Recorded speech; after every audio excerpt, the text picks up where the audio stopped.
Makanya beberapa bank kemudian kan menyewa hacker untuk mengetes keamanan mereka. Kalau kita bandingkan memang beberapa mobile banking konven itu lebih user friendly kalau bagi saya ya.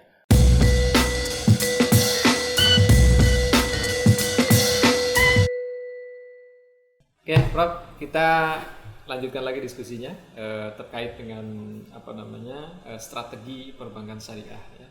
Nah, Prof, ini perkembangan terakhir kita kan melihat bahwa begitu masifnya teknologi ya, teknologi yang tentu di berbagai bidang ya, termasuk di perbankan ini juga ya, termasuk perbankan syariah ya, kita tidak bisa menghindari ya adanya digitalisasi ya, teknologi yang begitu, menurut saya ada sisi positif dan negatif tentu ya dari kehadiran teknologi ini. Nah, bagaimana pandangan Prof Arif terkait dengan hal tersebut, Prof? Oke, digital ya. Kalau saya lihat memang ini menjadi suatu keharusan ya sekarang ya. Kalau saya lihat di bank syariah, yang satu-satu bank yang sudah menyatakan sebagai bank digital adalah Bank Aladin ya. Aladin ini kan sebelumnya namanya Bank Net, sebelum lagi Maybank Syariah. Ini sudah menisbahkan sebagai bank digital. Ini swasta ya, bank swasta. Kalau konven yang kita lihat ada Bank Jago yang paling ini ya, paling Jago kalau konven. Oh, Jago. Sebelumnya lagi ada sebenarnya sudah mulai masuk BCA kan, BCA punya BCA digital. Iya. Kalau nggak salah sekarang Mega juga masuk, tapi dengan dia beli bank lain kemudian diinikan. Karena masih bank-bank besar ini masih belum berani mengkonversi penuh banknya menjadi digital, sehingga masih banyak yang kemudian beli dulu kemudian dikonversi. Meskipun sebelumnya yang sudah ada BTPN Syariah sebenarnya dari awal kan sudah digital ya. Sudah digital ya, dia sudah mendeklar digital juga, cuman memang masih menerapkan strategi misalnya masih ada kantor cabang dan segala macam. Nah, keharusan teknologi ini menjadi penting ya, karena kalau kita lihat topografi penduduk ya berdasarkan umur ya, berdasarkan generasi kan. Ada, kalau kita dulu bagikan ada baby boomer, ada X, ada Y yang milenial gitu kan, kemudian ada Z. Nah, 10 tahun ke depan ini kan akan didominasi oleh milenial dan Z. Ya. Dimana dua generasi ini kan generasi yang sangat-sangat literate dengan teknologi ya. Ya kita ya kadang-kadang malas kan keluar mau buka rekening itu kan malas ya, gampang-gampang aja. Nah itu kan kemudian itu menjadi keharusan. Cuma memang kalau mobile banking yang ada saat ini kalau saya lihat kan masih belum ditanam dengan artificial intelligence ya, saya lihat ya. Sehingga masih berdasarkan apa yang di-prepare oleh banknya, bukan kemudian bisa membaca aktivitas dari nasabah. Kalau kayak kita lihat misalkan aplikasi tertentu yang sudah ada artificial intelligence misalkan, atau kayak Facebook lah misalkan. Kalau Pak Ade sering buka-buka misalkan rumah gitu kan, tiba-tiba Facebook kita isinya iklan rumah. Itu kan berarti kan sudah ditanam AI-nya, dia main di situ. Nah, harusnya mobile banking kita pun juga harusnya begitu. Jadi ketika nih orang lagi sering buka apa, harusnya ada produk khusus untuk orang tersebut. Oke. Yang ditawarkan oleh Ini bagian daripada bagaimana juga mengedukasi ya sebetulnya, bagaimana mengedukasi masyarakat. Nah, ini kan terkait dengan digital banking ini kan tentu juga ada pesaing ya. Ini kan besar sekali, ada pesaing nih. Ada pesaing yang di non bank ini kan berkembang juga, Pak, gitu ya. Ya kita tidak perlu menyebut merek lah misalnya ya gitu. Mereka kalau kemudian regulasinya dibuka misalnya oleh OJK, mereka tuh udah siap tuh masuk ke bahasa awamnya lahannya perbankan kan gitu ya. Ini gimana Prof kira-kira ya? Ke depan perbankan tuh harus melakukan apa gitu? Makanya eranya kemudian berikutnya adalah bagaimana bank itu berkolaborasi dengan fintech. Suka tidak suka ya. Fintech dalam artian perusahaan ya, bukan fintech dalam artian perusahaan industri keuangan kemudian berbasis teknologi ya. Tapi sudah eranya memang harus kolaborasi. Karena fintech pun kan juga akan punya keterbatasan. Karena lagi-lagi mereka kan bukan lembaga keuangan bank ya. Yang tidak bisa fundraising dan satu sisi juga langsung lending kan. Mereka hanya punya dua opsi kan. Apakah mau fundraising melalui crowdfunding dan segala macam atau ya hanya fokus ke pinjamannya aja. Pinjamannya saja. Seperti yang berkembang sekarang pinjaman online yang Kemudian ya ada sisi positifnya, kemudian juga muncul juga berbagai masalah gitu dengan hal tersebut gitu. Nah, kalau Prof melihat dari sisi regulasi ya terkait dengan teknologi di bidang perbankan ini harus seperti apa yang kira-kira ya? Ini mungkin pandangan saja dari Prof, regulasinya harus seperti apa kira-kira? Sebenarnya secara umum BI dan OJK sudah mulai menyiapkan ya rancang semacam cetak biru digital ya. Cuma memang ada step by stepnya ya. Kalau nggak salah Pak Wimbo di beberapa kesempatan kan selalu menyampaikan cetak biru digital ya. Begitu juga dengan Bank Indonesia, Pak Peri kan juga mulai menyiapkan sistem pembayaran digital. Makanya kemudian misalnya kalau BI misalkan menyikapi dengan keluarnya KRIS kan. Nah, KRIS, oke. Dimana e-wallet dan segala macam itu bisa embodied juga dengan mobile banking. Kita cukup satu QR code itu bisa untuk semua aplikasi. Kan. Jadi nggak perlu lagi kita misalkan mau download kan ini lagi cashback, kita download kan bisa gitu ya. Banyak kan anak muda gitu. Kalau ini lagi yang cashback ini download lagi yang ini. Nah sekarang nggak perlu download macam-macam, cukup satu dan itu bisa satu semuanya kan. Nah itu sebenarnya bagian dari yang harus disikapi oleh Bank Syariah, bagaimana bisa seperti itu. Oke, artinya kan demand drivennya gitu ya. Jadi dorongannya sekarang memang mau tidak mau perbankan syariah harus masuk ke wilayah itu gitu ya dengan digital banking. Tadi generasi yang akan didominasi oleh milenial dan generasi Z yang mereka memang sangat friendly dengan teknologi dan kecenderungan saya melihat memang karakteristik dari jenis pasar ini gitu ingin yang mudah-mudahan lah Prof gitu ya. Contoh aja saya pesen sarana transportasi nggak mau lagi tuh ke pangkalan kan gitu.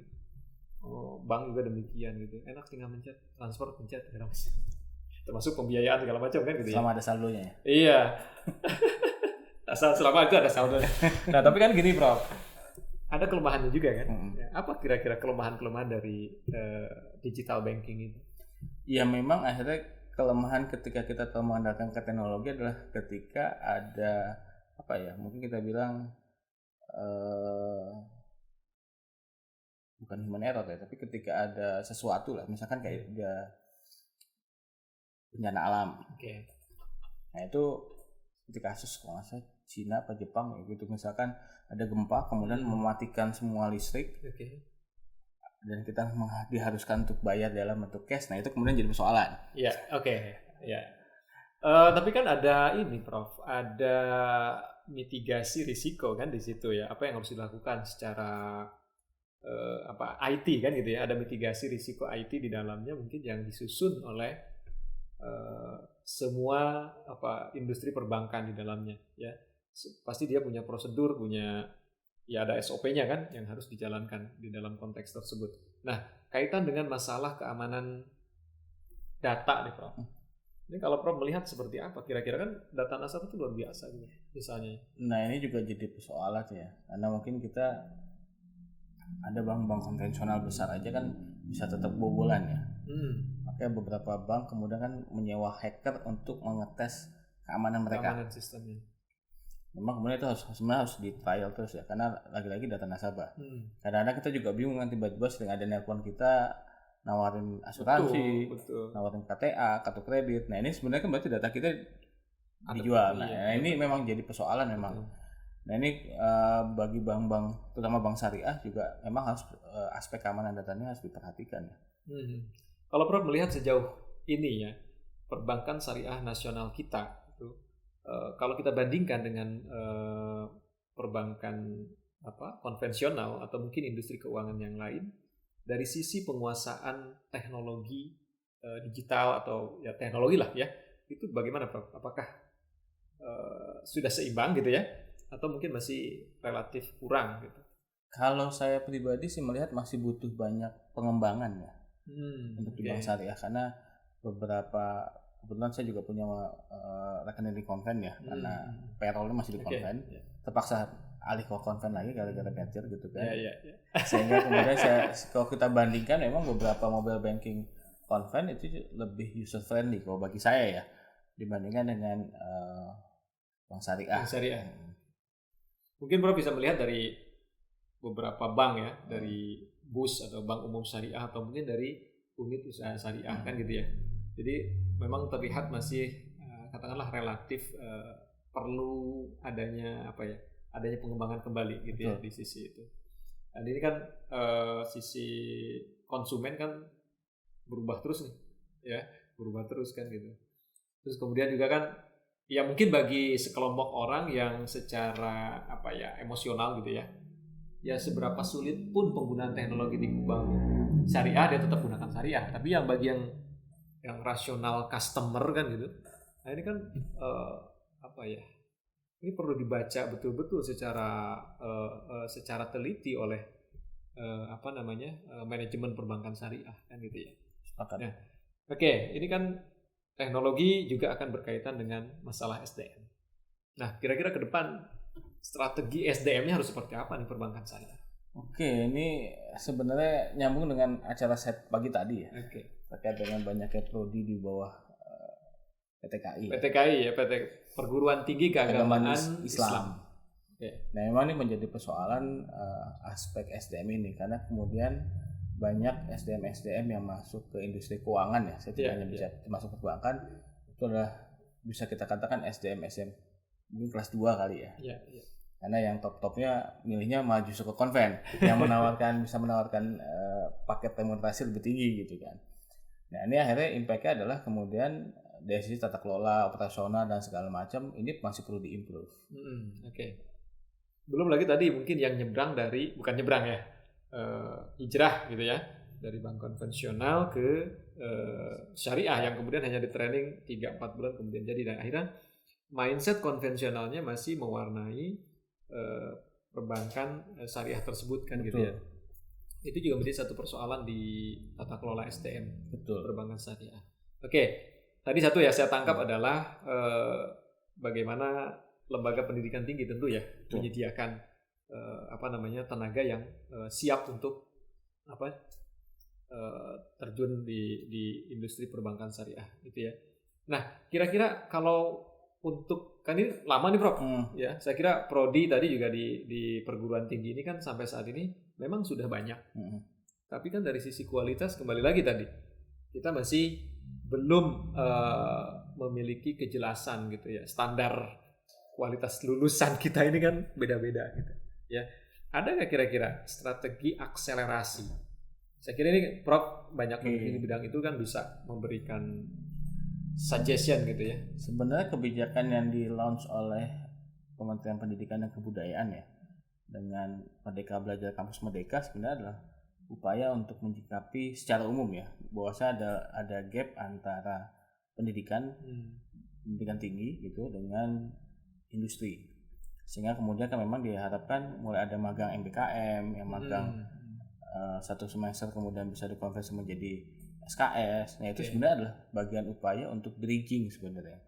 Supaya nanti ketika mahasiswa itu lulus, kemudian dia masuk ke industri, dia nggak kaget. Ini kan kalau ini kan kita bicara di level di level di entry point, maksudnya di titik paling mendasar barangkali dalam pengelolaan perbankan syariah. Tapi kan kemudian pada level manajerial ini kan perlu satu strategi juga yang tadi memang saat ini nih khususnya di Indonesia masih dikuasai oleh dalam tanda petik ya saya menyatakannya dikuasai oleh teman-teman yang dulunya memang di industri perbankan konvensional. Nah, tentu kan tadi bagaimanapun mindset itu masih akan terbawa kan gitu ya. Nah, ini kira-kira gimana ya menyikapinya atau mengakselerasi supaya ya syariah itu betul-betul memang syariah gitu ya. Ya memang bahasanya bagaimana saya agak sulit. PR juga ya karena apalagi kalau bank-bank syariah yang masih anak dari bank konven ya. Jadi kadang-kadang kan direksinya pun terkadang adalah dari konvennya juga kan, bukan yang dari bawah syariah kemudian dipilih untuk menjadi direksi ya. Sampai backbone sistemnya pun kan masih menggunakan. Iya betul. Nah ini kemudian memang jadi persoalan. Lagi-lagi ini kan adalah masalah political will ya. Political will dari bank induknya kalau misalnya dia punya perusahaan induknya atau political will dari pemerintah ketika dia BUMN. Terus kemudian kalau dari sisi regulasi ada nggak Prof? Mungkin landasan regulasi yang terkait dengan SDM ini yang dikaitkan dengan pengelolaan SDM. Kalau regulasi mungkin kan terkait dengan sertifikasi dan segala macam ya pastinya. Tentu kan kita sudah ada LSP keuangan syariah ya misalkan. Itu kan memang kemudian untuk bridging untuk beberapa kompetensi. Mungkin itu ada bagian sebenarnya untuk kemudian yang tadinya banker konven kemudian hijrah menjadi banker syariah lah. Mudah-mudahan dengan detail seperti itu bisa lebih pemahaman tentang syariah lebih komprehensif. Cuman lagi-lagi adalah jangan sampai kemudian nanti seringkali kan ketika yang tadi sudah hijrah sudah bagus kemudian dikembalikan lagi ke konven. Nah ini seringkali kalau dia memang masih anaknya dari konven kan suka itu yang kejadian. Iya. Terus kemudian itu Prof,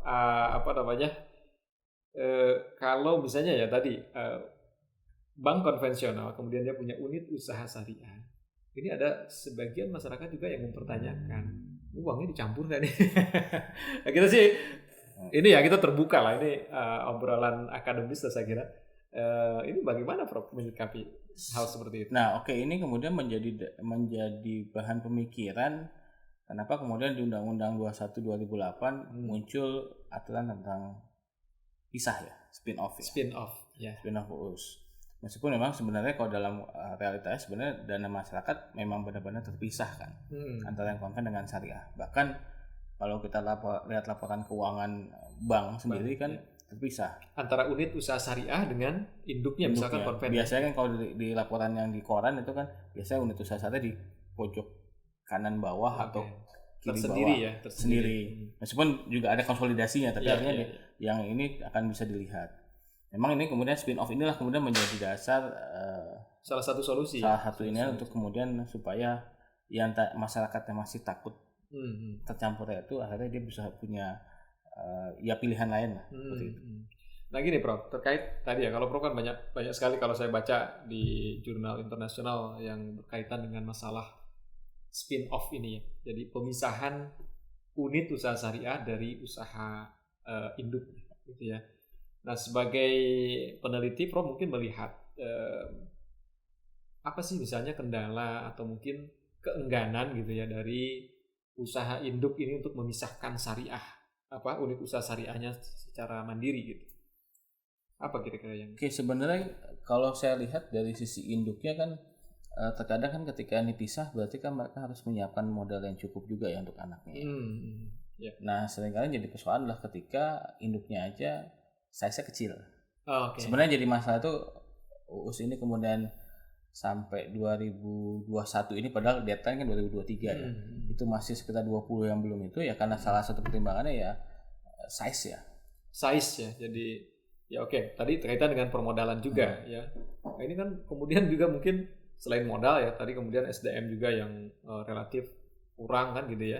Ini menjadi persoalan yang tapi memang kalau saya lihat ya bank-bank yang melakukan spin-off ini jauh lebih, saya sih nggak tahu ya ini ya bukan tapi dari penilaian orang awam yang melakukan spin-off ini jauh lebih baik, ini pandangan saya ya. Kalau temuan Prof seperti apa dari penelitiannya?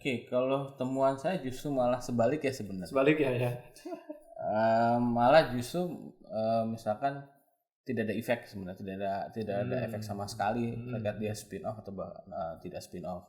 Bahkan beberapa bank hasil spin-off justru malah operasional cost-nya justru jauh lebih besar di awal.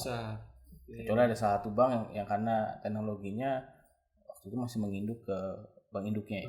Nah itu lebih smooth karena tidak terlalu ada lonjakan terkait dengan sisi cost-nya.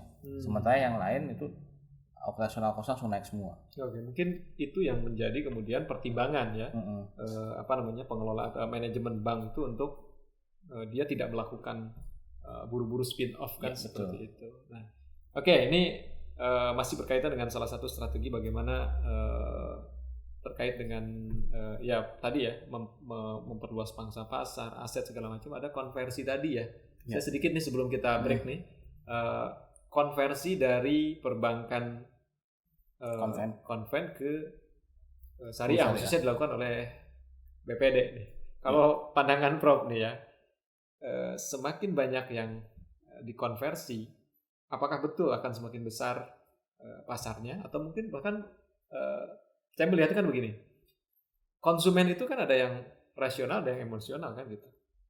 Namun seberapa yakin gitu, ketika strategi itu dilakukan, memang ini akan memperbesar pasar. Memang yang banyak melakukan adalah bank daerah ya. Kenapa bank daerah? Karena dia sudah punya market. Oke. Dan marketnya tidak akan bergeser.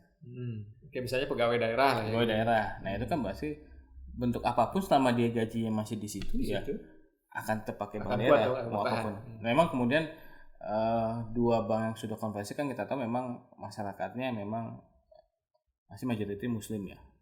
Dan kemudian tingkat keagamaannya lebih kuat dibandingkan yang lain. Makanya kita lihat yang konversi pertama kan adalah Aceh. Dan dia kemudian punya konun kan. Di perkotaan konun yang kemudian konven tidak boleh ada sama sekali di Aceh. Dan yang kedua adalah NTB. Ini kan masyarakatnya kan kita tahu dua-duanya sangat cukup kuat, religiositasnya tinggi. Jadi yang saya bilang itu emosional nanti kan lebih kuat kan gitu ya. Apa ya, psikologis ya gitu ya. Betul. Terkait dengan ketaatan terhadap agama kan gitu ya. Tapi kan ini tidak menutup kemungkinan juga kan gitu ya. Di daerah-daerah lain yang masyarakat muslimnya misalkan tidak dominan kan gitu ya, bukan berarti kan bank syariah ini tertutup untuk saudara-saudara kita yang lain kan, tidak seperti itu. Iya, sebenarnya kan bank syariah sebenarnya terbuka kan. Betul. Bahkan banyak saudara-saudara kita yang non muslim pun juga banyak menggunakan. Bahkan di Malaysia misalkan ada beberapa yang memang kemudian ke syariah ya karena dia lebih yakin ya. Betul. Tinggal ini bagaimana kemudian edukasi lagi kan, sosialisasi kepada masyarakat yang lebih luas gitu ya. Baik Prof, kita rehat dulu sejenak ya. Ini sudah masuk asar nih. Oke teman-teman, kita rehat dulu sejenak. Nanti kita kembali lagi.